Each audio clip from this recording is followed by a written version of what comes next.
ठीक है, non traditional security threats को कैसे हैंडल करते हैं, और उसमें भी अपने टॉपिक की मिनी या माइक्रो डोमेन देखेंगे कि हाइब्रिड वारफेयर का हमारे पास क्या सॉल्यूशन सेट है। अगेन जैसे कल हमने आप लोगों के साथ डिस्कस किया था, session will focus on the 20 marks question, so we are not going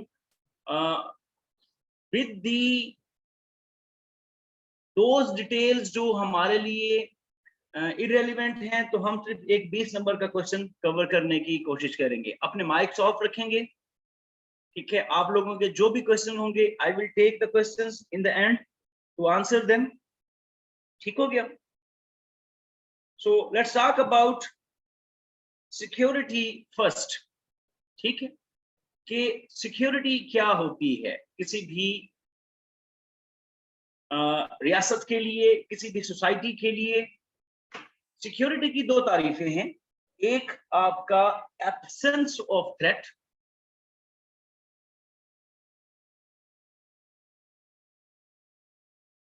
one liner, one word, absence of threat in all spheres. जो किसी भी रियासत की डोमेन्स होती हैं, जहां पर किसी भी स्टेट की सॉवरेनिटी की डेफिनेशन कंप्लीट होती है, उसमें इदारे हैं, उसके अंदर उसकी पॉपुलेशन है, एंड देन उसकी जो बाउंड्री है,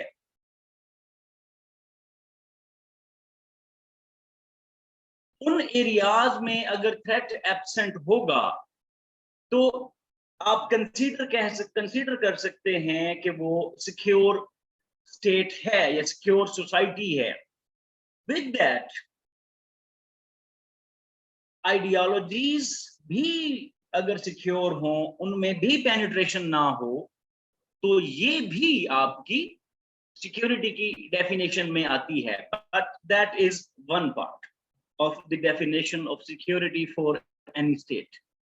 सेकंड जो डेफिनेशन बनती है वो फ्रीडम टू एक्सरसाइज है।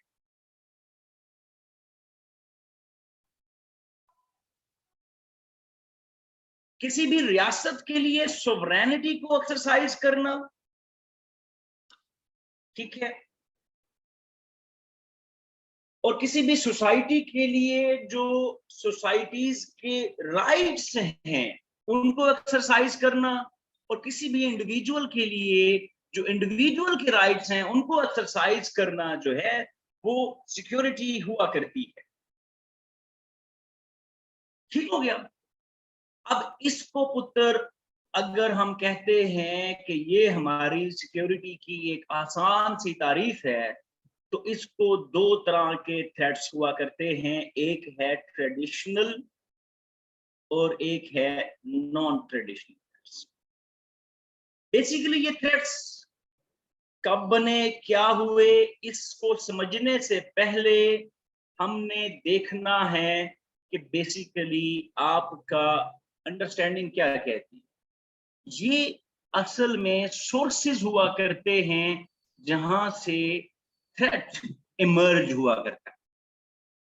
So we can say traditional and non traditional जो थ्रेट्स हैं, असल में उन सोर्सेज के नाम हैं जहां से आपका थ्रेट ओरिजिनेट होगा। सो ट्रेडिशनल सिक्योरिटी थ्रेट्स,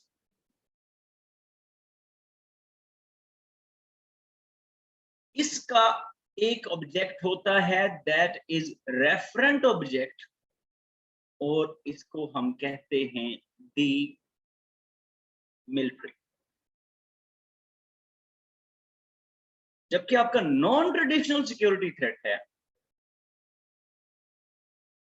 इसमें सिक्योरिटी की तमाम डोमेन्स आती हैं, यानी कि इसका जो रेफरेंट ऑब्जेक्ट है वो सिक्योरिटी की तमाम डोमेन्स हैं।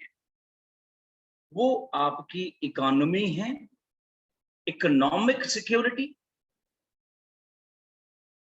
किसी भी रियासत की, किसी भी सोसाइटी की, और इंडिविजुअल की।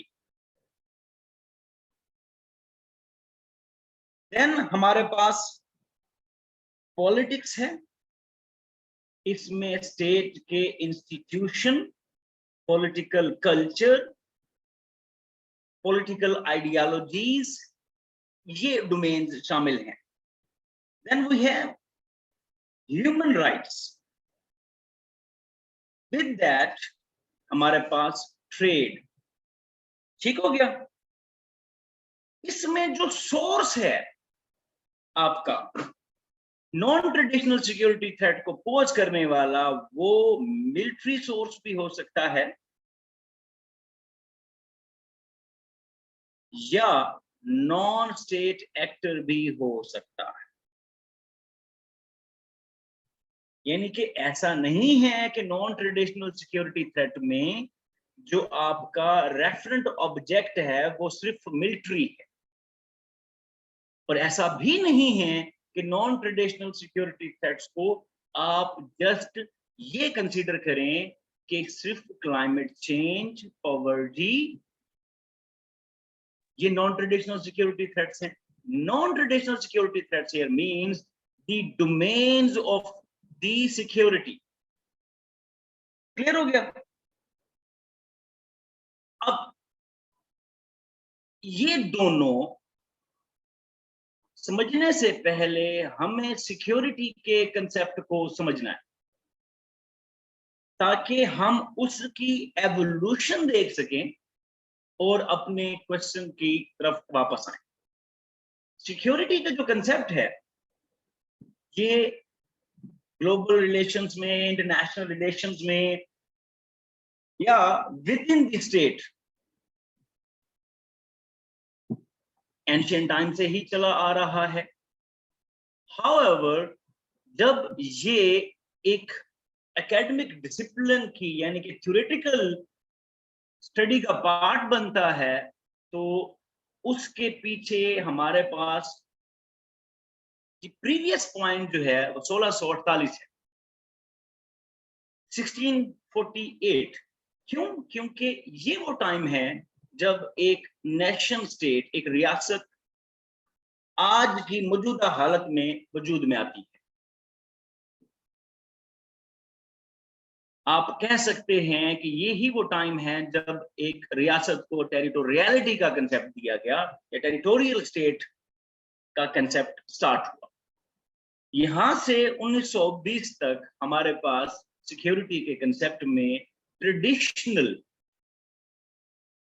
एलिमेंट्स ही इन्वॉल्व रहे और रियासत को ट्रेडिशनल सिक्योरिटी ही एज अ थ्रेट या ट्रेडिशनल थ्रेट्स में रेफरेंट ऑब्जेक्ट मिलिट्री ही था।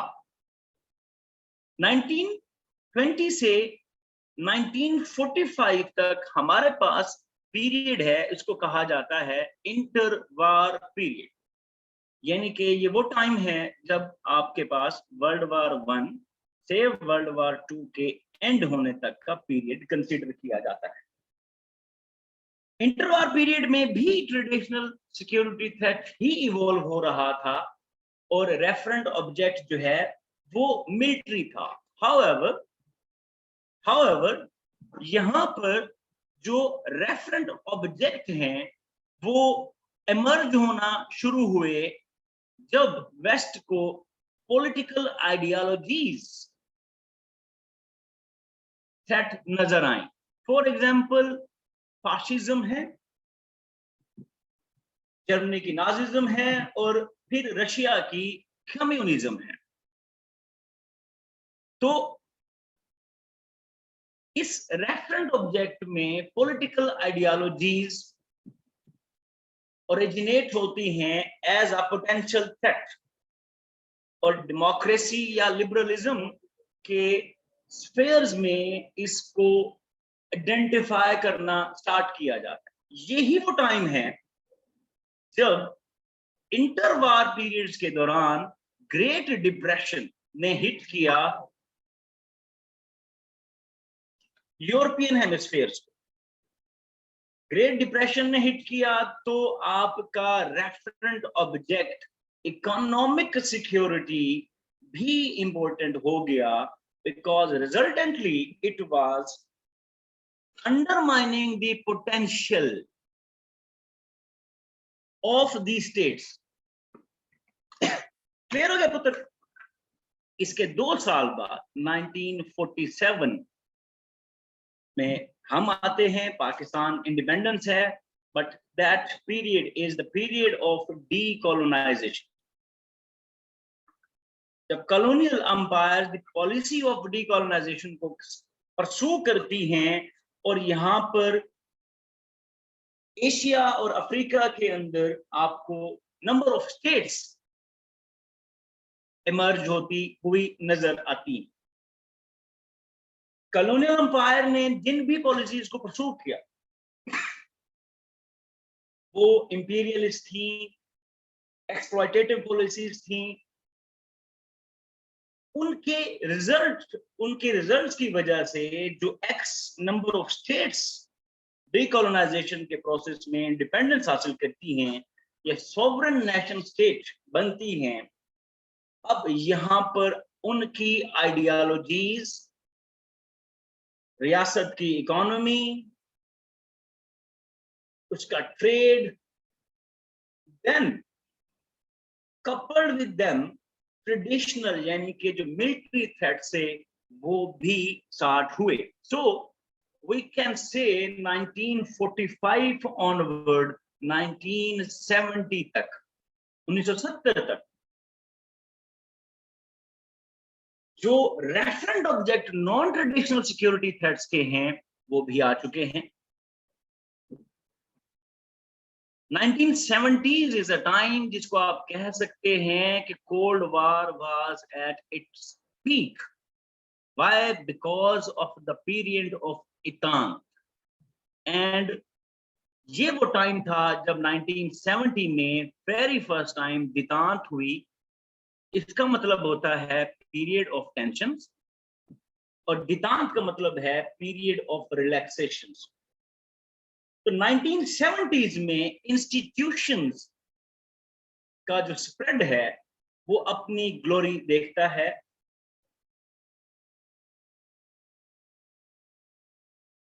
'60s onward, 1970s, the age of neoliberal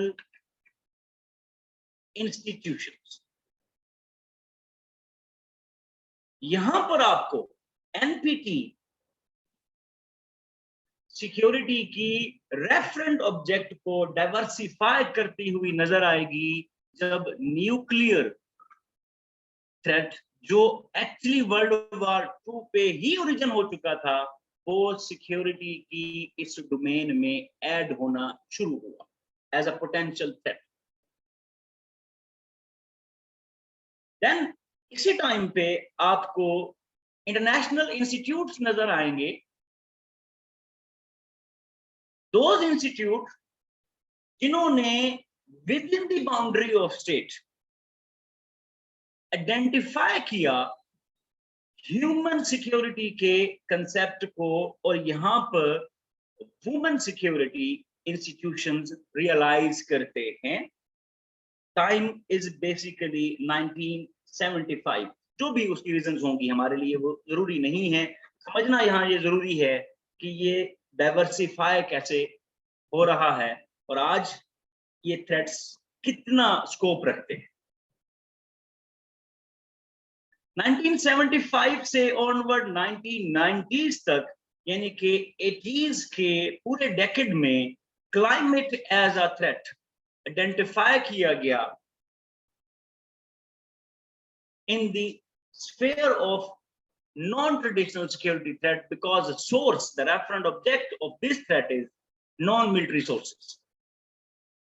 ये वो टाइम है जब सिक्योरिटी स्टडीज के साइंटिस्ट क्लाइमेट चेंज को भी पोटेंशियल थ्रेट डिक्लेयर करते हैं। Then we have 1990s, the age of IT, information technology की रेवोल्यूशन आपको नजर आती है। विद दैट इसका यूजेज जब स्टेट अपनी ट्रेडिशनल इंस्टीट्यूट में करती है, यानी कि military, and then non military यानी कि नॉन ट्रेडिशनल में तो आईटी के रेफरेंट ऑब्जेक्ट से जो सोर्सेज इमर्ज हुए, today they are in the phase of artificial intelligence, ठीक है, जो शायद अब भी पीक नहीं है, and the age of data, ठीक है, the age of information has posed another threat. Resultantly ये आज हम कह सकते हैं कि जो नॉन ट्रेडिशनल सिक्योरिटी थ्रेट्स हैं वो किसी भी रियासत को ट्रेडिशनल सिक्योरिटी थ्रेट से ज्यादा इम्पैक्ट करते हैं। Reason is the referent objects. ठीक हो गया जी? रेफरेंट ऑब्जेक्ट्स जो इसके स्कोप को डाइवर्सिफाई करते हैं। अब ये थी जी पुत्र हमारी एक general see understanding about the traditional and non traditional security threats. ठीक हो गया जी? Now let's come toward our first question. Current affair का बहुत एक आसान एग्जामिनर आपसे पूछता है कि ट्रेडिशनल और नॉन ट्रेडिशनल सिक्योरिटी थ्रेट्स को डिफाइन कर दो और इनैमोरेट कर दो। ठीक हो गया जी? तो आपको कोर्स पता होनी चाहिए। मैं आपको सजेस्ट करूंगा कि किसी भी ऐसे इंडिविजुअल ने जो वार पे लिखा है, ही इज क्लाउज़विट्ज़। अगर आप वार की डेफिनेशन पे एक आइडियल मटेरियल या कोड देखने चाहते हैं तो ये इंडिविजुअल हैं क्लाउज़विट्ज़। ठीक हो गया? Why? Because he said कि war is never an isolated act. ठीक है? ना वार किसी आइसोलेटेड एक्ट का नाम है, ना war does not consist of a single shot blow, ये सिंगल शॉट ब्लो भी नहीं है, and in war the result is never final. ये आपके साथ लेक्चर के बाद कोर्स में इस टॉपिक की डिस्कस कर लूंगा। सेकंड जो हमारा क्वेश्चन आता है पुत्र, वो एग्जामिनर आपसे पूछ सकता है मॉडर्न वारफेयर। तो आपको कहता है कि इसको डिफाइन कर दो और इसकी टेक्निक्स डिस्कस कर दो। ठीक हो गया? तो इसके समझने के लिए हमारे पास दो ही सवाल हैं, वो है जनरेशन ऑफ वार्स या generation of warfares. We have 5 generation of warfares और जो 5th जनरेशन ऑफ वारफेयर है ये एक्चुअली मॉडर्न वारफेयर है। ये 1989 में यूनाइटेड स्टेट्स ऑफ अमेरिका के एक मिलिट्री स्कॉलर थे विलियम लिंड, इन्होंने इंट्रोड्यूस किया एक और मिलिट्री पर्सनल के साथ जिनका नाम था कर्नल कैट। करंट अफेयर के एग्जामिनर को जब आप आइडेंटिफाई करके देते हैं that you know the source, कि किस सोर्स ने इसको डिफाइन किया है या इंट्रोड्यूस किया है, तो you are one step ahead of other aspirants. ठीक हो गया? तो मॉडर्न वॉरफेयर फॉर्मली इंट्रोड्यूस की जाती है 1989 में, एंड अपनी पहली डिस्कशन के मुताबिक that was the end of cold war almost. तो उस दिन से 1989 से अब तक उधर 5 जनरेशन ऑफ वार को आइडेंटिफाई किया गया है और इसको इंटरनेशनल एकेडमिया ने एक्सप्लेन किया है। इसके साथ जो मिलिट्री थिंकर हैं, जो सिक्योरिटी और स्ट्रेटजिक पे बात करते हैं अक्रॉस द ग्लोब, उन्होंने इसको आइडेंटिफाई किया। सो let's talk about the definition first. जो डिफरेंट सोर्सेज ने दी है, तो हम पहली डेफिनेशन देखते हैं गिवन बाय इंटरनेशनल एकेडमिया। वो कहती है कि modern warfare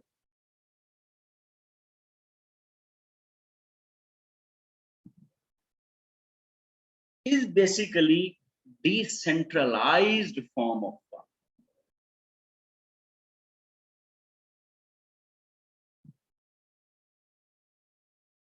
one liner definition है हमारे पास कि ये डिसेंट्रलाइज्ड फॉर्म है।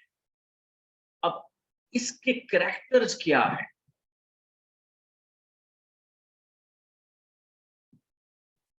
ये यही इंटरनेशनल एकेडमी डिफाइन करती है कि ये फिक्स्ड लाइंस ऑफ एक्शन पे नहीं होती। इसके कैरेक्टरिस्टिक्स में सबसे इंपॉर्टेंट फीचर वो ब्लरिंग लाइंस हैं जो वार एंड पॉलिटिक्स के दरमियान हुआ करती हैं, क्योंकि वार is also a political act. Secondly, first line है वार, सेकंड लाइन है पॉलिटिक्स, और ये दूसरा फीचर डिफाइन करती हैं कि इसकी लाइंस में कॉम्बेटेंट्स एंड सिविलियंस भी इंक्लूडेड है। What does it mean here? उत्तर इसका मतलब ये है कि ट्रेडिशनल सिक्योरिटी थ्रेट्स में या first second generation of warfare के अंदर आपको बेलिजरेंट्स और उन बेलिजरेंट्स में पार्टिसिपेट करने वाले सिर्फ दो ही एलिमेंट्स नजर आते हैं, एक पॉलिटिक्स और दूसरा combatants. However in this decentralized form, ठीक है, ये एक सिविलियन फीचर को भी इंक्लूड करती है, और ये लाइंस इतनी ब्लर होती हैं कि इसका जो पार्टिसिपेंट है वो इन चार एक्टर्स में हो सकता है। So we can say these are the actors of modern war. Scope क्या है जी? मॉडर्न वारफेयर का जो स्कोप है ये पुत्र कॉम्प्लेक्स है। हाउ? बिकॉज जितनी भी रियासतें सिक्योरिटी पॉलिसीज बनाती हैं या 1990s तक सिक्योरिटी पॉलिसीज बनाती हैं रही हैं, उसमें जो मोस्ट प्रोमिनेंट थ्रेट है वो मिलिट्री सोर्सेज से है। तो रियासत अपनी एक्सटर्नल सिक्योरिटी पॉलिसीज में उन सिक्योरिटी थ्रेट्स को डोमिनेंट रखती है और डोमेस्टिक सिक्योरिटी पॉलिसीज के अंदर डोमेस्टिक एलिमेंट्स को देखती है।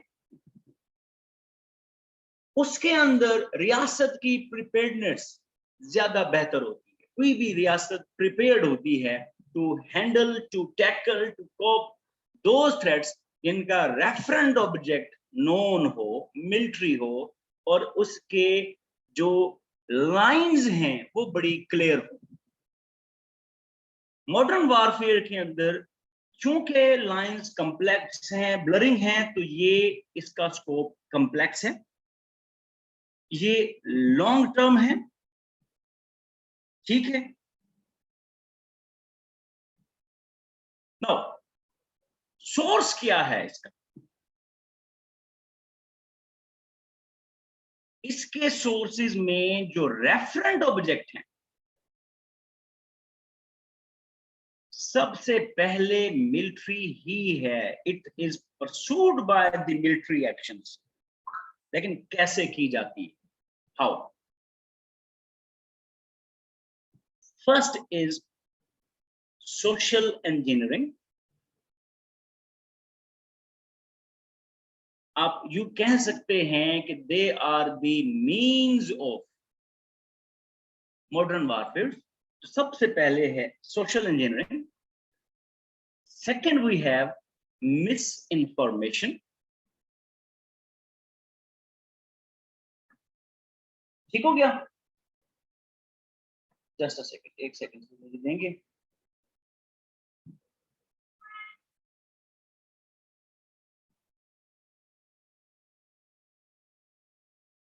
सोशल इंजीनियरिंग, सबसे पहले हमारे पास सोशल इंजीनियरिंग है। Let me share it.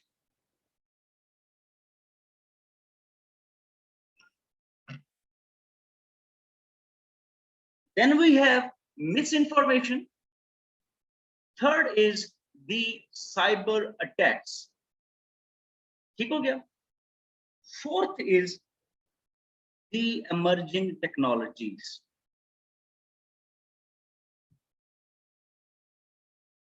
इसमें हमारे पास आर्टिफिशियल इंटेलिजेंस है and then fully autonomous systems हैं,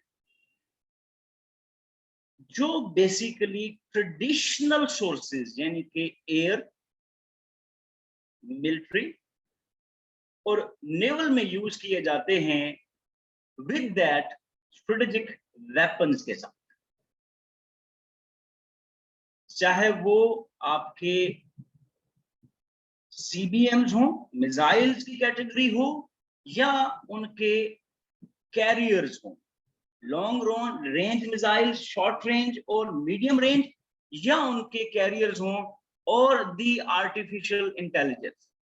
साइबर अटैक्स किसी भी रियासत की स्ट्रेटेजिक विसिनिटीज में हुआ करते हैं,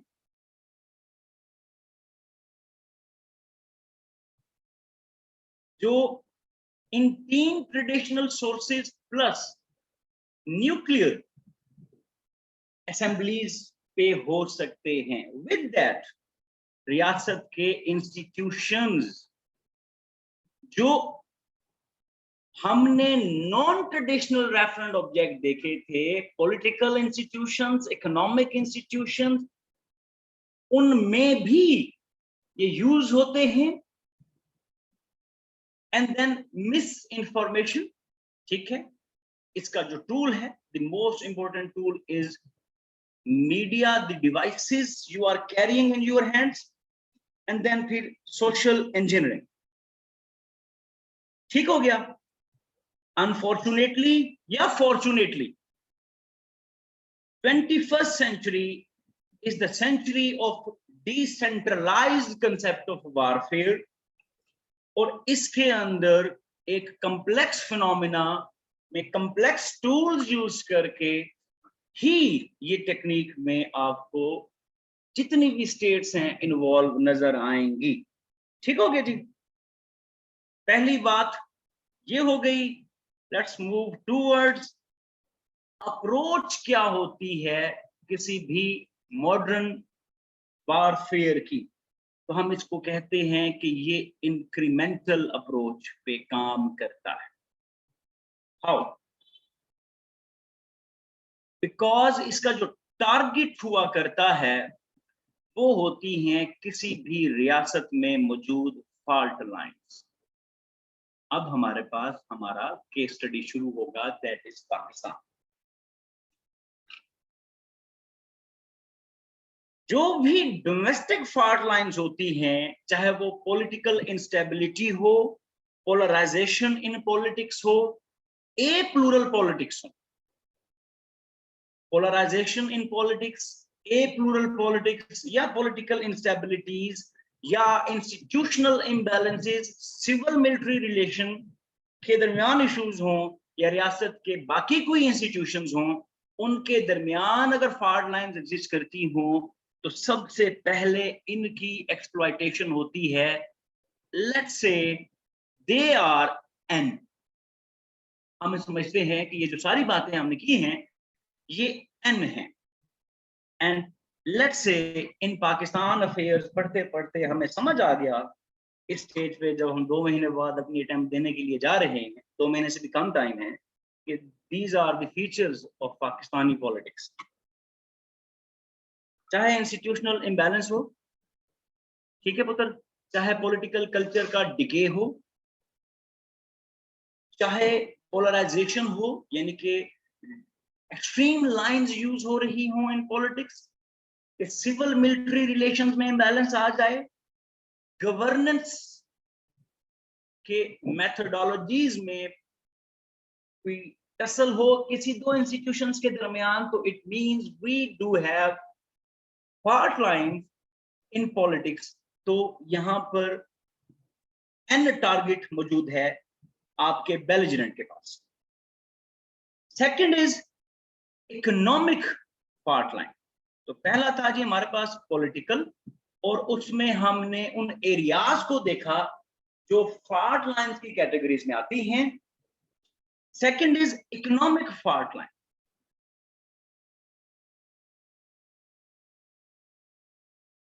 इट मीन्स कि जो भी इकोनॉमिक्स की डोमेन्स होती हैं और इकोनॉमिक्स के जो इंडिकेटर्स होते हैं उनकी परफॉर्मेंस प्लस उनको जो पॉलिसीज परस्यू करा रही होती हैं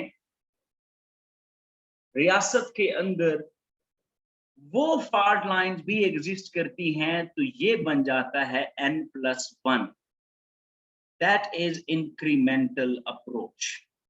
तो ये अपनी कम्प्लेक्सिटीज को ऐड करता जाता है किसी रियासत में, और थ्रेट की परसेप्शन या प्रोजेक्शन इंक्रीमेंट होती है।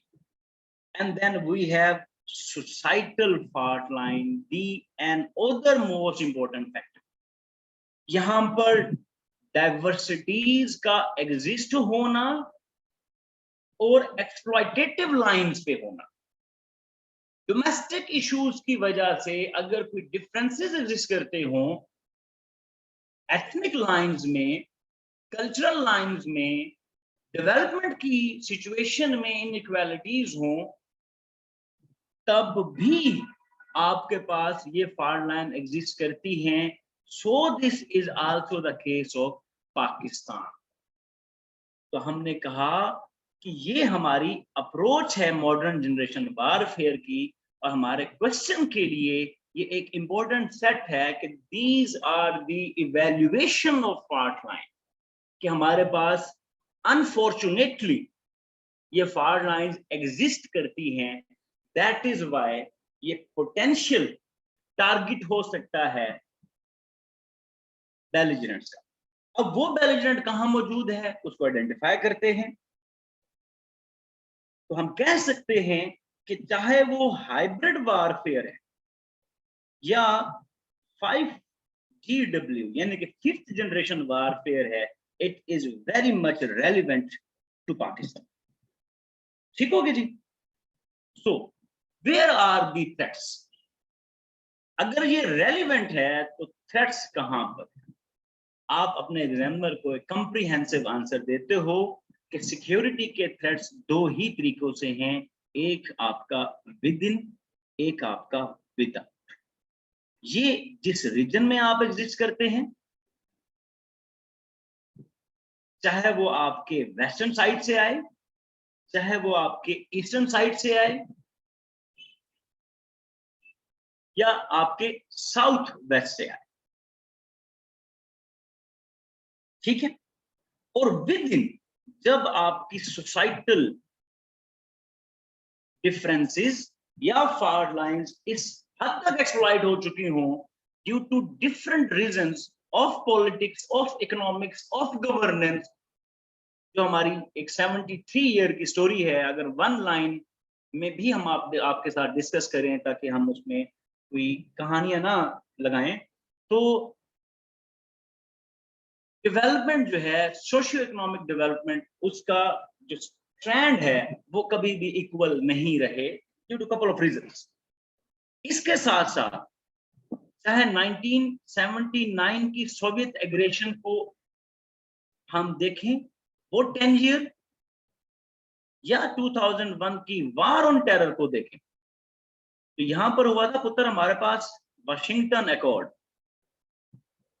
सोवियत जब रिटर्न करता है तो उस टाइम पे, और 2001 के बाद वार ऑन टेरर को देखें, तो दूसरा जो हमारे पास विद इन थ्रेट है वो एक्सट्रीमिज्म है, ठीक है, या टेररिज्म है। तो विद इन ई स्टेट भी ये थ्रेट्स एग्जिस्ट करते हैं, ठीक हो गया जी। अब रिसेंटली हमने देखा कि इंडिया जो हमारे ईस्टर्न नेबर्स में मौजूद है, it is developing the strategic weapons और it is destabilising the region. हमारे रीजन का जो सिक्योरिटी कल्चर है वो एसिमेट्रिक है। इसको यूं समझ लें कि अगर ये दो कैंडिडेट्स हैं पाकिस्तान और इंडिया, क्वांटिटी में अगर हमारे पास एक्स नंबर ऑफ वेपन्स हैं और क्वालिटी में Y number of technologies exist करती हैं जो इसको कैरी करते हैं, तो यहाँ पर x+1 है और यहाँ पर x+y+1 है इंडिया के पास। तो ये बैलेंस ऑलरेडी एसिमेट्रिक है। विद दैट न्यूक्लियराइजेशन, तो आप कह सकते हैं कि Pakistan is under the rubric of nuclear weapons due to asymmetric security system या security culture या strategic culture of South Asia and due to overt nuclearization, OVERT। पहला हमने टर्म देखी rubric of nuclear weapons, second term थी overt nuclearization। ठीक है, तो ये हमारे पास दो स्ट्रेटजीज बनती हैं जो ईस्टर्न साइड का एडवर्सरी यूज कर रहा है।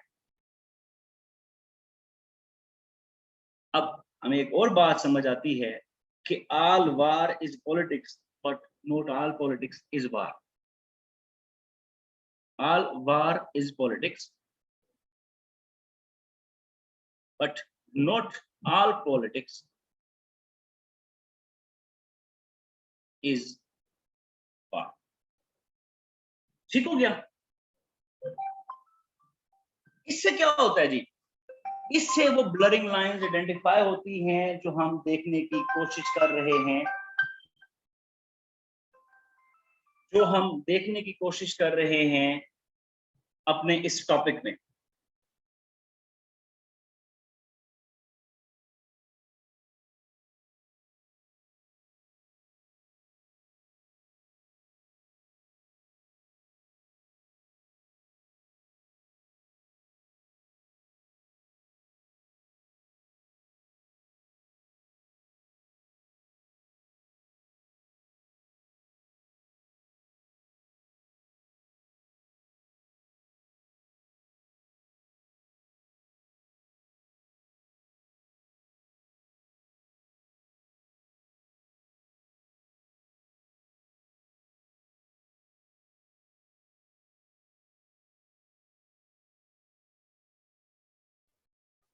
नाउ जी,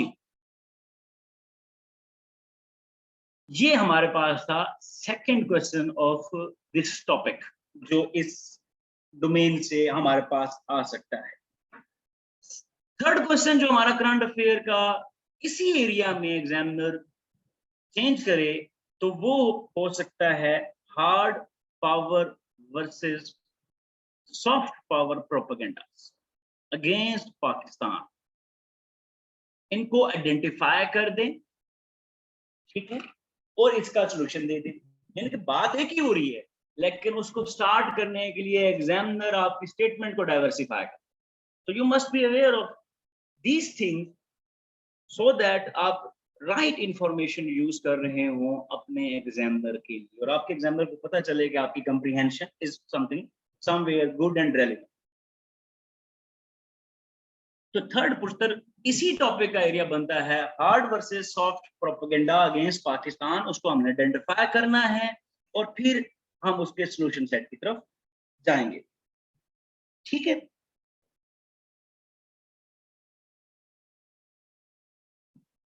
तो ये जो हार्ड वर्सेस सॉफ्ट पेयर है, ये ऐसा ही है जैसे हमने बात करनी है कि किसी भी सिस्टम को चलाने के हार्डवेयर क्या होते हैं।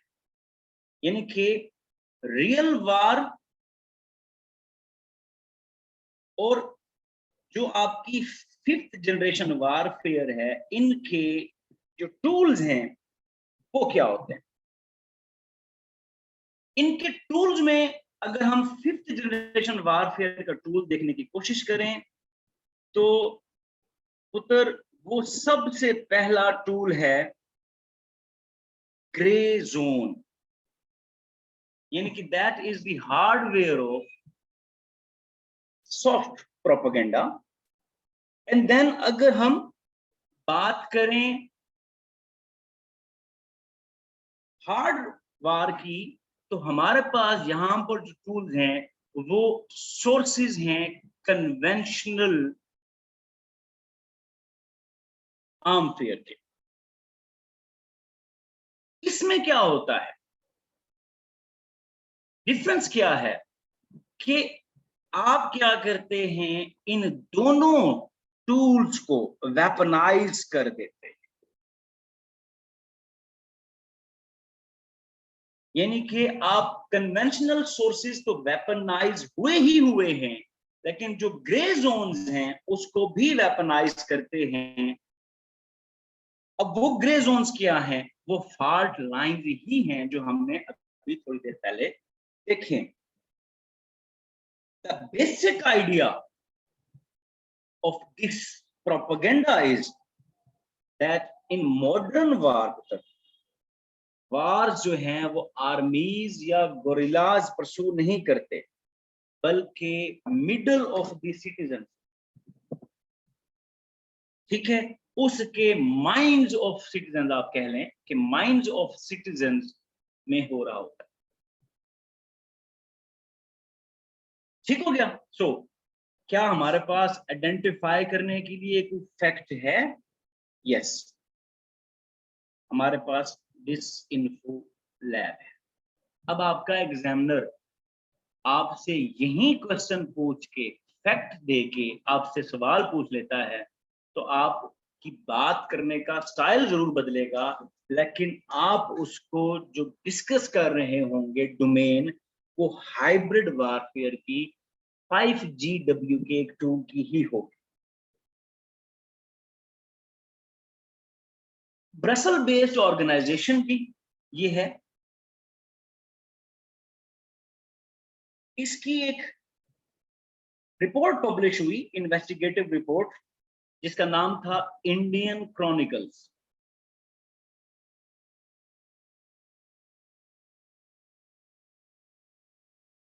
ये डिसइंफो लैब एक ब्रसल बेस्ड ऑर्गेनाइजेशन है।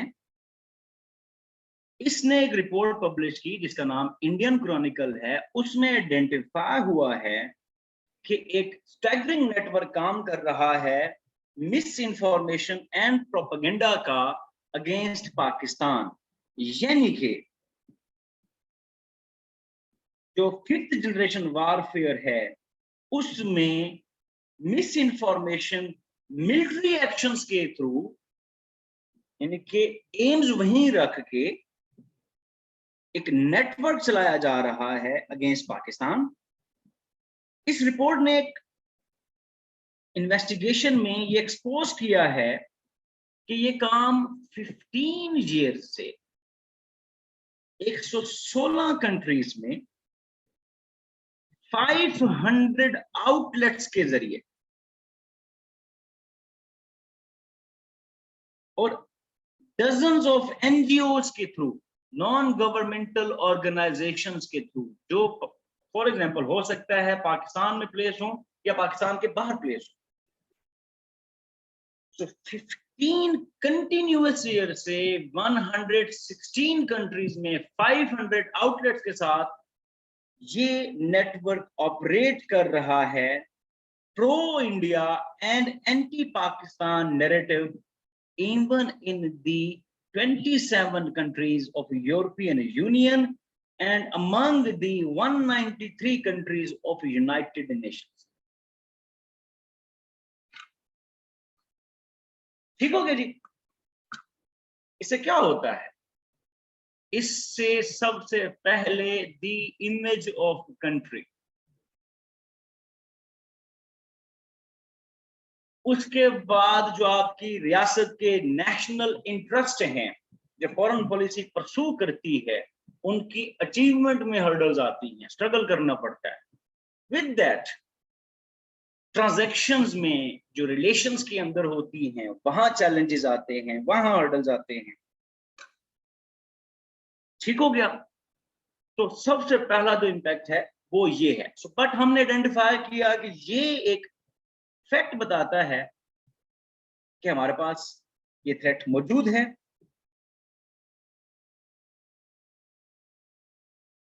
अब व्हाट टू डू? ठीक हो गया जी। सो अपने इस सवाल के जवाब से पहले लेट्स इवैल्यूएट और रिव्यू these fault lines, ताकि हमें हमारी स्ट्रेंथ्स और वीकनेस का तो पता होना। जो एग्जिस्टिंग फॉल्ट लाइंस हैं उनको हम कैसे वीकनेसेस को स्ट्रेंथ्स में कन्वर्ट कर सकते हैं, और स्ट्रेंथ्स में कहां पोटेंशियल है कि वो वीकनेसेस में जा सकती हैं, can fall into pray of these threats.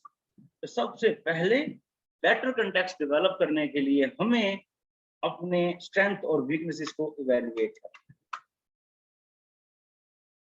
Let's talk about the strengths of Pakistan.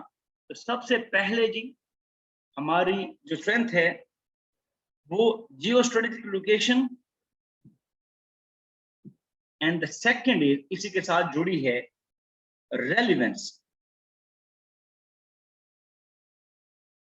Pakistan की जियो स्ट्रेटेजिक लोकेशन और फिर रेलिवेंस जब हम रीजनल और ग्लोबल एजेंडाज की बात करते हैं, वो क्या है जी? करंट डायनामिक्स में चाहे BRI है, प्रीवियसली चाहे कोल्ड वार थी, अफगानिस्तान था, ठीक है। तो ये वो फैक्टर्स हैं जो ये शो करते हैं कि जो स्ट्रेटेजिकली हम ग्लोबल और रीजनल एजेंडाज के लिए रेलेवेंस हैं। ठीक हो गया, ये हमारी है जी पहली स्ट्रेंथ। तो हम बात कर रहे हैं अपनी स्ट्रेंथ्स की। सेकंड है जी सिविल सोसाइटी, और आप इसको फ्रेज बनाएं अपने एग्जामिनर के लिए तो आप कह सकते हैं एन अवेकनिंग सिविल सोसाइटी।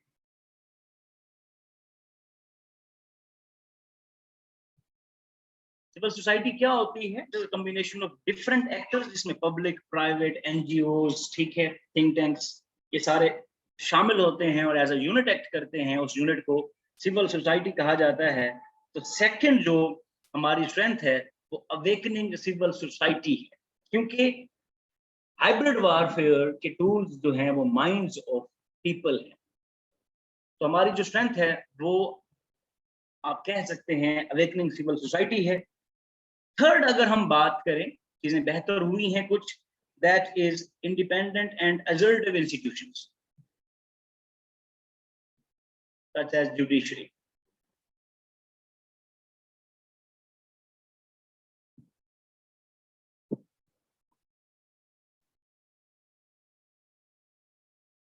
ठीक हो गया जी। फोर्थ अगर हम अपनी स्ट्रेंथ देखें, an essentially working democratic structure since 2002। आज क्या हालात हैं उस पर हम बात नहीं करते, but let's do it in strength कि ये एक एसेंशियल वर्किंग डेमोक्रेटिक स्ट्रक्चर है जो ऑप्टिमिज्म के साथ अपनी फंक्शनैलिटी को पूरी कर रहा है। ठीक हो गया, ये एक और स्ट्रेंथ है हमारी। आगे देखें तो एक इलैबोरेटिव सिक्योरिटी ऑपरेटर्स है, ये हमारी अगली इंपॉर्टेंट स्ट्रेंथ है। और जब हम इलैबोरेटिव सिक्योरिटी ऑपरेटर्स की बात करते हैं, मैं उसको दोबारा लिख लेता हूं ताकि मिस ना हो गया हो किसी का, ठीक है। एन इलैबोरेटिव सिक्योरिटी ऑपरेटर्स, इसका मतलब ये है कि सिक्योरिटी के 3 पैराडाइम्स होते हैं। उन 3 पैराडाइम्स में हम काम कर रहे हैं। 3 पैराडाइम्स कौन से हुआ करते हैं पुत्र? एक नेशनल, एक इंटरनेशनल, और third is human security.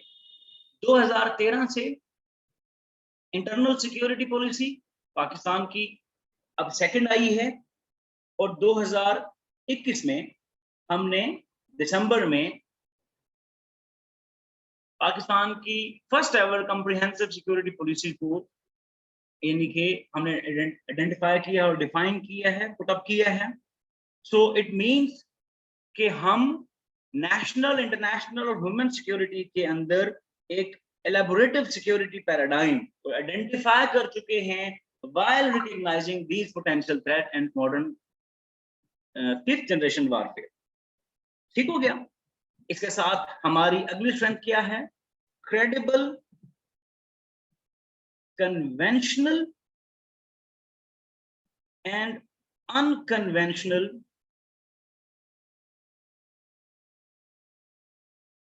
deterrence, जो कि रिसेंटली, मतलब रिसेंटली का मतलब कुछ 7, 8, 9 साल पहले फुल स्पेक्ट्रम डेटरेंस भी हम अचीव कर चुके हैं। ठीक है, तो आप अच्छी टर्म देना चाहते हैं तो कह सकते हैं कि फुल स्पेक्ट्रम डेटरेंस, ठीक है, हमने अचीव की है। What is the fact here? Hatf और शाहीन 3, ये हमारे पास वो फैक्ट्स हैं जिससे हमने फुल स्पेक्ट्रम डेटरेंस अचीव की थी। और 2750 किलोमीटर की रेंज जो निकोबार आइलैंड्स तक जाती है, इससे हम कह सकते हैं कि फुल स्पेक्ट्रम डेटरेंस है हमारे पास। ठीक है, और ये हमने तब शुरू किया था जब इंडिया ने 2030 में अपडेशन शुरू की थी। ठीक है, तो हमने भी 2008-2009 में आई थिंक इस फुल स्पेक्ट्रम डेटरेंस को अचीव किया था। ठीक है, शाहीन एंड हतफ के साथ। अगला हमारी जो स्ट्रेंथ है वो है a well developed infrastructure and industrious human resource.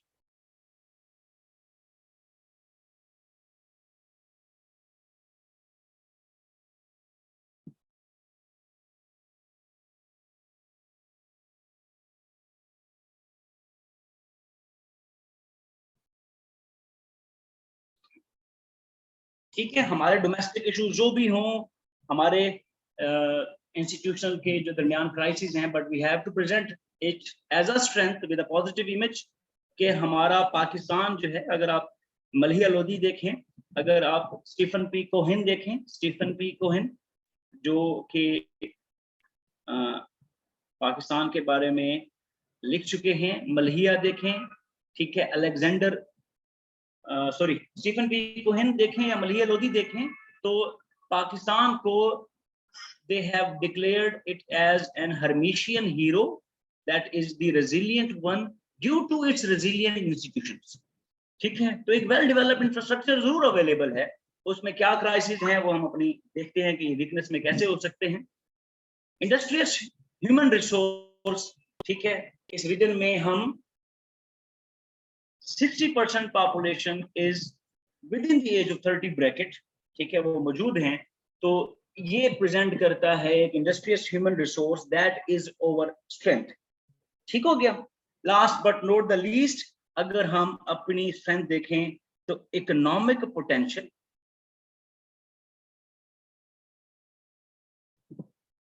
And abundance of, या यहां पर हमारी टर्म चलेगी अबंडेंट नेचुरल रिसोर्सेज।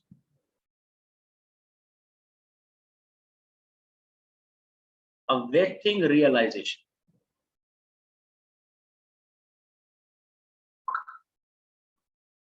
ठीक है, चाहे आपने सीपैक देखा और सीपैक से जुड़ी फॉरेन डायरेक्ट इन्वेस्टमेंट देखी हो, या पाकिस्तान के जो सर्विसेज सेक्टर है उसका पोटेंशियल देखा हो, या आप टूरिस्ट सेक्टर देखें, टूरिज्म का सेक्टर देखें, so we do have certain areas जिसको अभी रियलाइजेशन नहीं मिली उतनी, बट इकोनॉमिक पोटेंशियल जरूर है।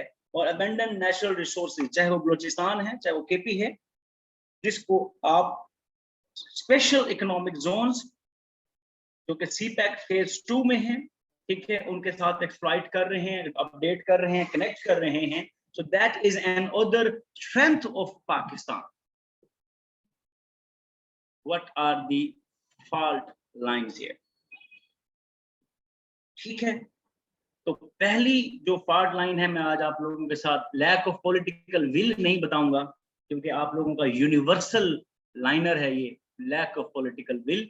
हमारे पास country wide will and cohesion का जो स्टेटस है, yes, जिसको आप नेशनल इंटीग्रेशन की टर्म्स में चले जाएं, तो इसके अंदर रिपल्स मौजूद हैं। ठीक है, इसका स्टेटस बताता है कि बलूचिस्तान हो गया, केपी हो गया, एक्स फाटा रीजन हो गया जो अब केपी का पार्ट है, यहाँ पर there are certain issues, we have to recognise it first and then the issues of countrywide will to fight against the potential threat or to recognize the potential threat. तो पहली fault line हमें ये मिलती है। Second fault line हमारी declining economy है, जो opportunity देती है इंटरनेशनल नॉन गवर्नमेंटल ऑर्गेनाइजेशन जो कि नॉन स्टेट एक्टर्स हैं कि वो आपके इन एरियाज को, इन फाल्ट लाइंस को एक्सप्लॉइट कर सकें। और इस डिक्लाइनिंग इकोनॉमी की टर्म के साथ अगर हम देखें तो इसका जो नेगेटिव इंपैक्ट है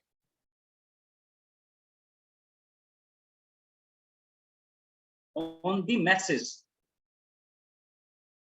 तो पुत्र ये एक और फाल्ट लाइन है जो एग्जिस्ट करती है।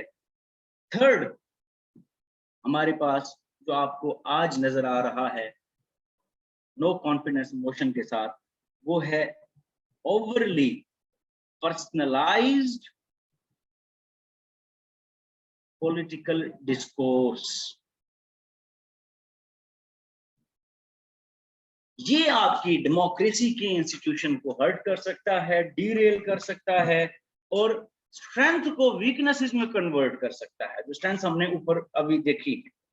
तो इससे पोलराइजेशन बढ़ सकती है, इससे एक्सट्रीमिज्म टेंडेंसीज इंक्रीज हो सकती हैं, ए प्लूरल पॉलिटिक्स हो सकती है, या आप कह लें कि नेशनल इंटीग्रेशन को भी हर्ट कर सकता है। सो ये तीन फॉल्ट लाइंस एक दूसरे को कंसोलिडेट भी करती हैं। इनमें पोटेंशियल है कि आपकी स्ट्रेंथ को ये वीकनेसेस में कन्वर्ट कर सकती हैं। ठीक हो गया। विद दैट जो हमारी वीकनेस है वो आपने एक ही लाइनर लिखना होता है, बार बार एग्जामिनर को वन वर्ड नहीं देना होता। क्या आप लिखते हैं रिलीजियस डिवाइड, ठीक है, और फिर आप अगली हेडिंग में लिखते हैं economic and ethnic and social divide. तो एग्जामिनर कहता है पुत्र ये एक पैराग्राफ में बताओ मुझे, तो आप religious, social, economic and ethnic divide, ये आपकी हेडिंग बनती है। ठीक है, ये हमारी एक और फॉल्ट लाइन है। तो we do believe that it exist, चाहे वो इंट्रा सिविलाइजेशनल क्लैशेस हैं विद इन पाकिस्तान, ठीक है, चाहे वो सोशल डिवीजन एग्जिस्ट करती है among the different autonomous units of this country, चाहे वो इकोनॉमिक स्टेटस है among Balochistan, Punjab, KP and Sindh, और या वो एथनिक डिवाइड है। तो ये एक फॉल्ट लाइन आइडेंटिफाई हम कर सकते हैं कि ये पाकिस्तान में एग्जिस्ट करती है, और with the above mention three fault lines ये एक्सप्लॉइट करना इज टू मच इजी, ठीक है, for the adversaries of Pakistan. Fourth is the deteriorating human security status, be it water scarcity, be it food security, be it climate threat, be it any other natural disasters. Disaster Management Authority की working environment और उसकी mechanism को अगर देखें तो वो इन non traditional humanitarian threats को, non traditional human security threats को हैंडल नहीं कर पाते, जो पाकिस्तानी सोसाइटी को climate change, poverty, inflation, water scarcity, food shortage, ठीक हो गया, और अनएम्प्लॉयमेंट का जो स्टेटस है इस सूरत में मौजूद है, या अनदर नेचुरल डिजास्टर जो हो सकते हैं, ये शो करते हैं कि जो ह्यूमन सिक्योरिटी का स्टेटस है इट इज डिक्लाइनिंग, ठीक है, and the status of threats ये इंक्रीज कर रहा है। ह्यूमन सिक्योरिटी डिक्लाइन कर रही है और आपका जो थ्रेट्स है वो मल्टीप्लाई भी हो रहे हैं और इंक्रीज भी कर रहे हैं। ठीक हो गया। Last but not the least, security policies का होने का मतलब कभी भी ऐसा नहीं है कि यू आर सिक्योर। हमारी एक और फॉल्ट लाइन है, that is radicalisation, extremism and sub nationalism. Category एक ही है, रेडिकलाइजेशन / एक्सट्रीमिज्म या सब नेशनलिज्म। यहाँ पर एक रूरल पॉलिटिक्स नेशनल पॉलिसीज की बजाय सब नेशनल पॉलिसीज करती है, और हम आइडेंटिफाई कर सकते हैं इसको कि that is the future of Pakistan which is the fault line. ठीक हो गया। और इंपॉर्टेंट फॉल्ट लाइन है absence of a well defined national security management system. National security policies का होने का मतलब कभी भी ये नहीं है कि security management system is well defined. Pakistan की जो नेशनल सिक्योरिटी है, यानी कि डोमेस्टिक, और अगर आप टेरिटोरियल सिक्योरिटी देखें, who is the guardian here, who is the decider here, ठीक है, who is the policy maker here, who is calling the shots here. तो इसमें आपको नजर आता है कि नेशनल सिक्योरिटी मैनेजमेंट की डेफिनेशन जो है वो वेल डिफाइंड नहीं है, या स्टेटस एब्सेंट है पाकिस्तान में, क्योंकि ये ट्रेडिशनल वारफेयर नहीं है कि आप एक इदारे को ये सारी जिम्मेदारियां देंगे।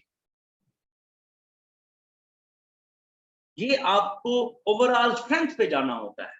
तो ये एक फॉल्ट लाइन एग्जिस्ट करती है। क्लियर हो गया जी।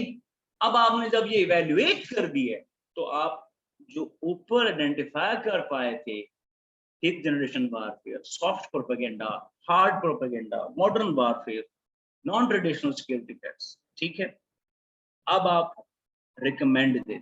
रिकमेंडेशन देते हैं अपने एग्जामिनर को कि हमने जो फॉल्ट लाइंस आइडेंटिफाई की हैं, उन फॉल्ट लाइंस को सिक्योर भी करना है, उनको रिजॉल्व भी करना है, और उसके अलावा जो रेफरेंट ऑब्जेक्ट का स्कोप डाइवर्सिफाई हो रहा है, जो पाकिस्तान को ट्रेडिशनल और नॉन ट्रेडिशनल सिक्योरिटी थ्रेट्स की सूरत में नजर आ रहा है, ठीक है, हमें इन सब का मुकाबला करना है या पाकिस्तान को फेस करना है, तो जो रिकमेंडेशन है वो भी कंप्रीहेंसिवली यूनिवर्सल हमें चाहिए। ठीक हो गया। तो हमारी जो रिकमेंडेशंस हैं वो सिर्फ ये नहीं होगा कि हम सिक्योरिटी पॉलिसी को देखेंगे, ये भी नहीं होगा कि हम सिर्फ इकोनॉमिक सिचुएशन बेहतर करेंगे, और ये भी बिल्कुल नहीं होगा कि हम पॉलिटिकल कल्चर बेहतर करें। Seeing the complexity of a threat, seeing the scope of a threat, we need to believe, we need to understand that we have to come forward with the comprehensive security management. ठीक हो गया जी। तो आप heading बनाते हैं certain recommendations for a viable way forward to a stable Pakistan. आपके examiner को खाली रिकमेंडेशन भी नहीं सकता, आपकी रिकमेंडेशन वायबल वे फॉरवर्ड के लिए होनी चाहिए, ताकि एक स्टेबल पाकिस्तान को इंश्योर किया जा सके, जो अपनी स्ट्रेंथ यूटिलाइज करके रीजन में भी स्टेटस को मेंटेन करे, डोमेस्टिकली भी प्रोग्रेस और डेवलप हो, अपने गोल्स को पूरा करे, ठीक है, और कमेटी ऑफ नेशन के एजेंडाज में, यूनिवर्सल एजेंडाज में पार्टिसिपेट करें। तो आपने इसके मेजर कुछ यूं देने होते हैं कि सबसे पहले है short term measures, then we have medium term measures, and then we have long term measures. ये शो करता है आपके एग्जामिनर को कि आप एक कंप्रीहेंसिव सॉल्यूशन देना चाह रहे हैं। तो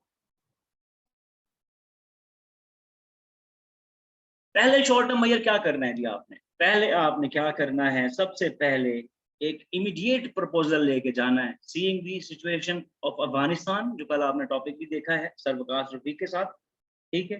तो पाकिस्तान के जो इमीडिएट नेबर हैं, अफगानिस्तान, ईरान और central Asian republics including China and Russia, तो आपने एक anti terrorist intelligence mechanism achieve करना है।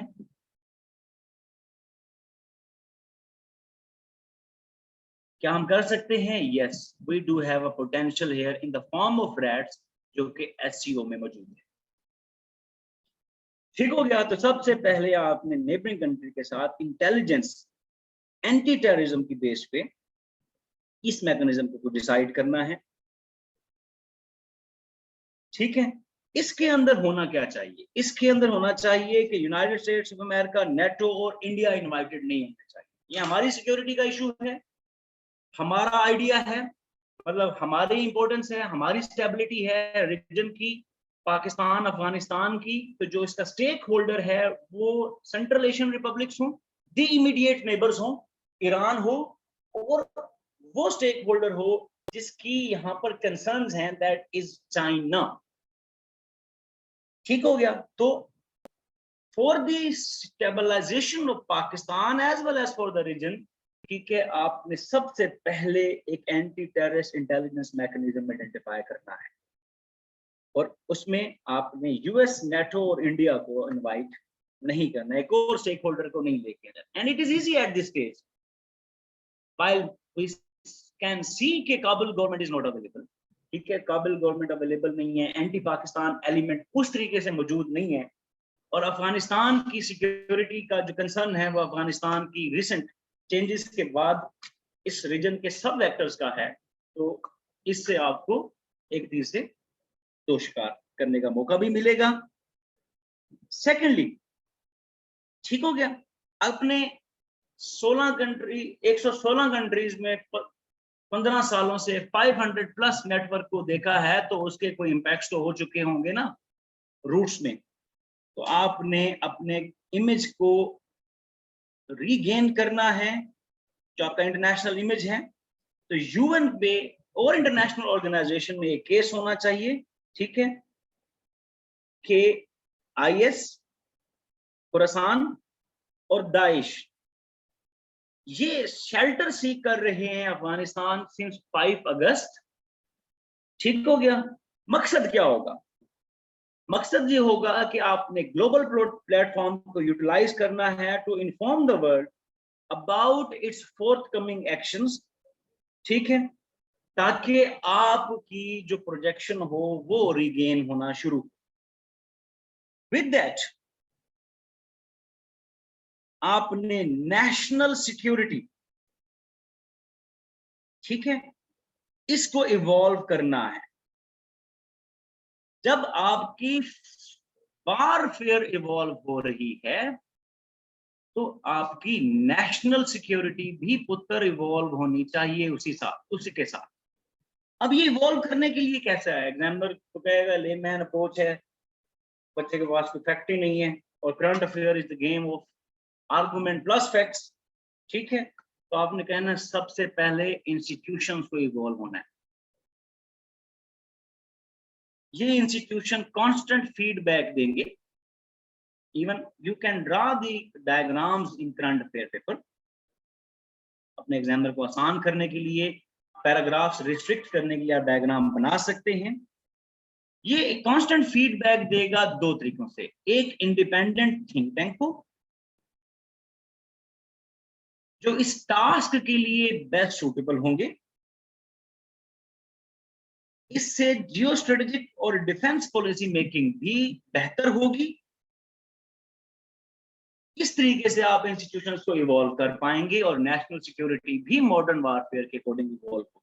कोई थिंक टैंक्स हमारे पास मौजूद हैं? Yes, AERC, that is Applied Economic Research Center, IPS, Institute of Policy Studies, IRS, Institute of Regional Studies, ISS, Institute of Strategic Studies, IPRI, Islamabad Policy Research Institute, IGC, International Growth Center, PIDE, Pakistan Institute of Development Economics, PIIA, Pakistan Institute of International Affairs, PINA, Pakistan Institute of National Affairs।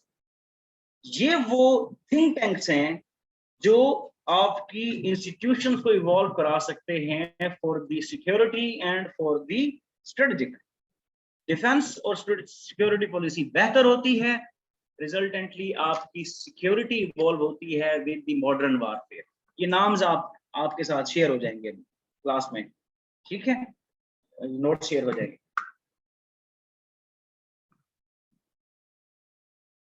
इसके साथ आपने क्या करना है पुत्र, आपने इसके बाद क्या करना है, आपने clarity of the terminal goals and objectives.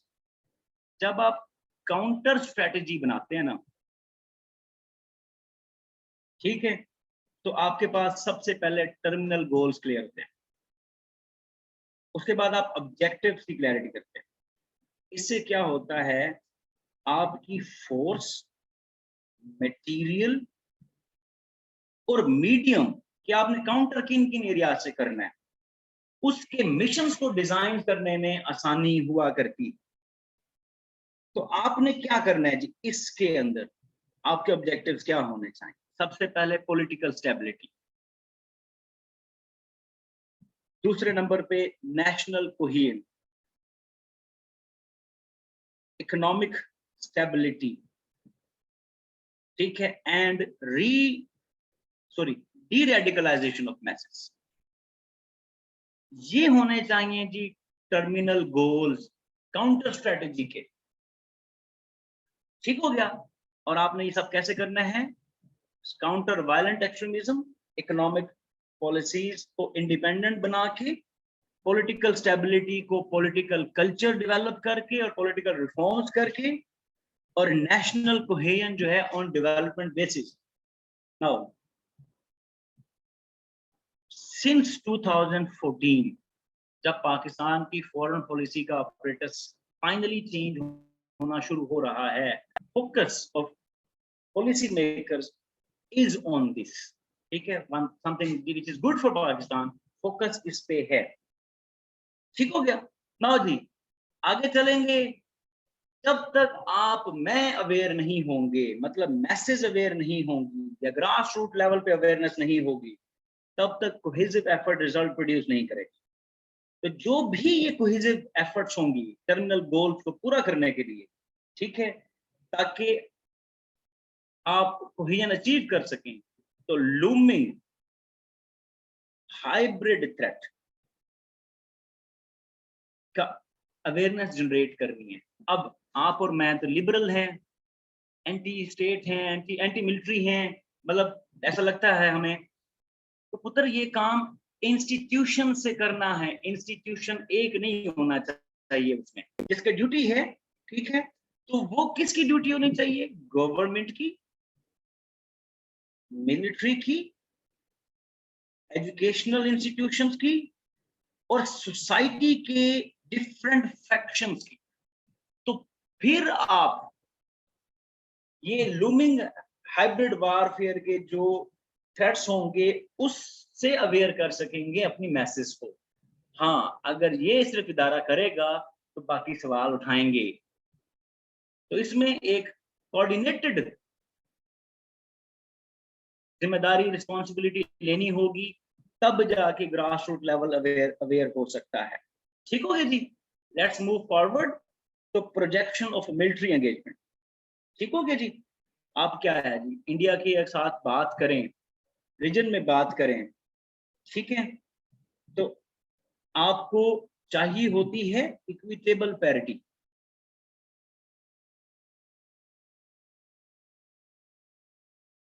इसका मतलब ये होता है कि एक रिक्वायरमेंट रह जाती है इन्फ्लुएंसिंग पावर को प्रोजेक्ट करने की, वेदर इट इज हैपनिंग और नॉट। इससे आप मेंटेन कर पाते हैं इक्विटेबल पैरिटी, ठीक हो गया। दैट इज द रिक्वायरमेंट, और ये सब आपको करना होता है।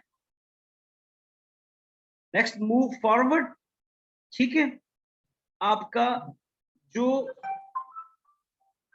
डोमेस्टिक सिक्योरिटी है, उसके लिए कन्वेंशनल मिलिट्री ऑपरेशन भी स्पीड अप करने पड़ेंगे against the asymmetric threats with NACTA and National Action Plan. Fortunately, we have the institutions, तो आपको एग्जीक्यूट करना है एग्रेसिव कन्वेंशनल मिलिट्री ऑपरेशंस को, इन बलोचिस्तान, ठीक है। विद दैट आपने क्या करना है, आपने इन फाइनेंशियल इंक्लूजन करनी है।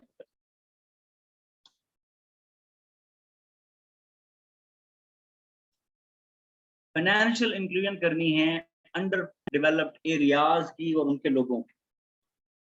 ठीक हो गया जी। Let's move further.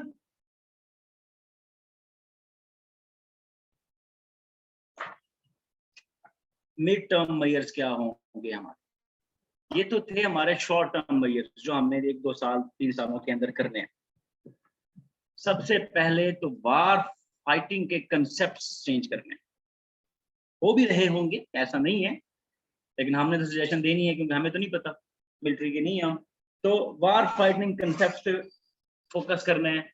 5th generation warfare, आपकी मिलिट्री प्रिपेयर्डनेस इंपॉर्टेंट हुआ करती है, ठीक है, थ्रेट को अवर्ट करने से। It is always better to subdue your enemy before, even before fighting. ठीक है, तो वार फाइटिंग कंसेप्ट आपको चेंज करने हैं। नेशनल कन्फ्लिक्ट मैनेजमेंट के पैराडाइम को इंट्रोड्यूस करना है, ताकि उन तमाम चैलेंजेस से जो हाइब्रिड वारफेयर के टूल्स हो सकते हैं, फायर लाइंस को एक्सप्लॉइट किया जा सकता है, उनसे आप मैनेज क्रेडिबिलिटी के साथ उनको मेंटेन कर सकें। बेस्ट मॉडल क्या होता है? इकोनॉमी डेवलपमेंट, ठीक है, इसके थ्रू आप देके जाते हैं, ना कि आप यूज ऑफ फोर्स करते हैं। देन परसेप्शन मैनेजमेंट को भी बेहतर करना होगा। परसेप्शन मैनेजमेंट में सबसे पहले रोल होगा इंफॉर्मेशन का। तो आपको कम्युनिकेशन इंफ्रास्ट्रक्चर डेवलप करना है, ट्रांसमिशन ऑफ इंफॉर्मेशन को फास्टर करने के लिए, as close to as real time possible. Technology इसमें रोल प्ले कर सकती है, एआई भी है, ठीक है। आपको कॉग्निटिव एबिलिटीज यूज करने हैं ताकि आप अपनी परसेप्शन मैनेजमेंट बेहतर कर सकें। लास्ट, आपको अपने सोशल इंस्टीट्यूशंस स्ट्रेटेजिक बनाना होगा, such as education, such as economy. नमान नमान पुत्र 15 मिनट के बस। हाँ, मुझे 15 मिनट में 10 मिनट में आ गया।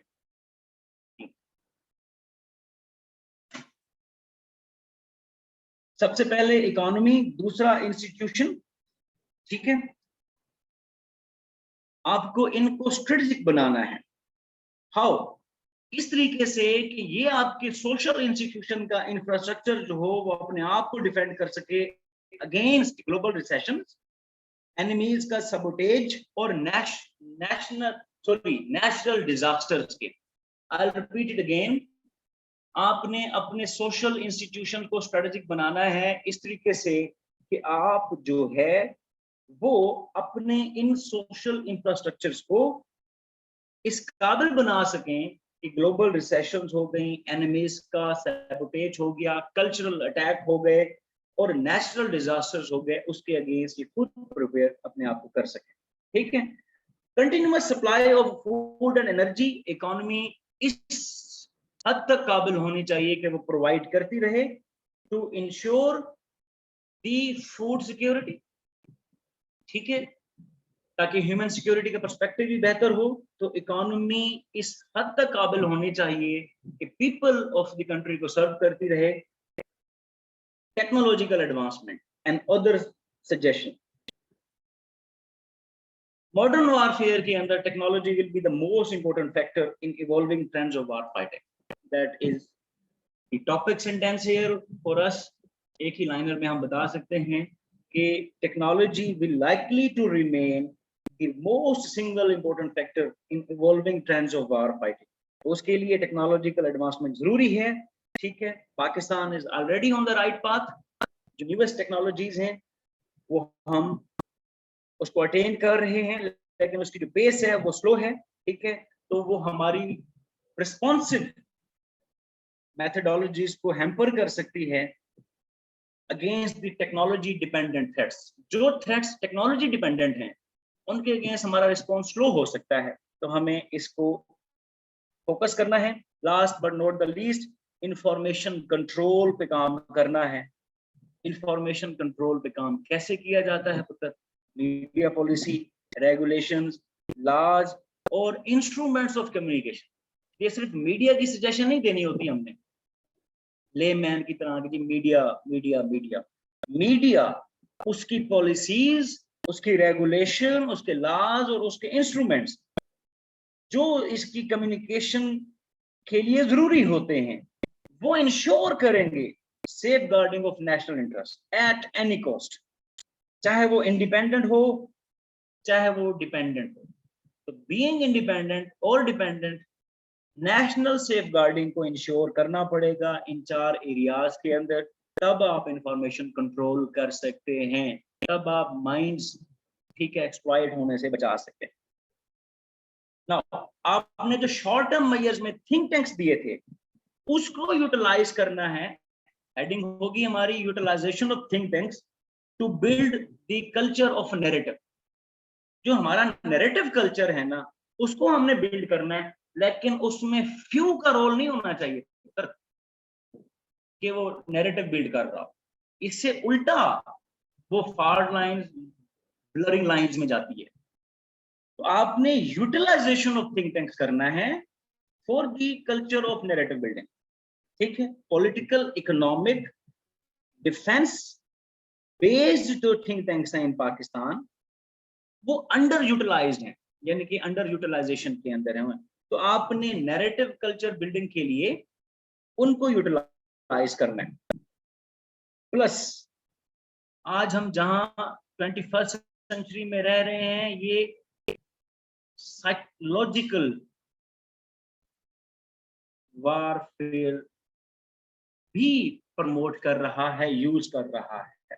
तो आपको साइको सोशल इन्वायरमेंट इंप्रूव करना है। Improvement of psycho social environment, इसकी 3 सेट्स होते हैं: education, health and basic communities such as job और रिक्रिएशनल फैसिलिटीज, ठीक है। इसके साथ एसेंशियल प्रोविजंस ऑफ लाइफ, कुछ फैक्ट चल रहे हैं, एहसास प्रोग्राम है, आर्टिकल 25 है, बेसिक फंडामेंटल ह्यूमन राइट्स हमारे यहाँ फ्री हैं। तो आपने क्या करना है, इन साइको सोशल इन्वायरमेंट को इंप्रूव करना है within this situation to fight against this menace. ठीक हो गया जी?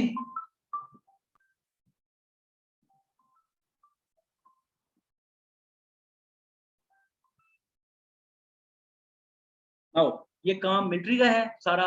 लास्ट हमारी सजेशन होगी provision of general capabilities to institutions, provision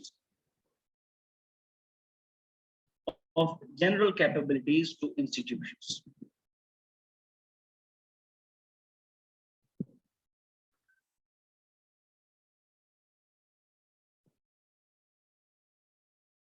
governments जो अब वाली है, जो भी आए, उन्होंने डेवलपमेंट को इंश्योर करना है और नेसेसरी कैपेबिलिटीज को प्रोवाइड करना है तमाम डोमेन्स में, चाहे वो पुलिस है, सिविल प्रोटेक्शन है, एडमिनिस्ट्रेशन है और जस्टिस है, ठीक है।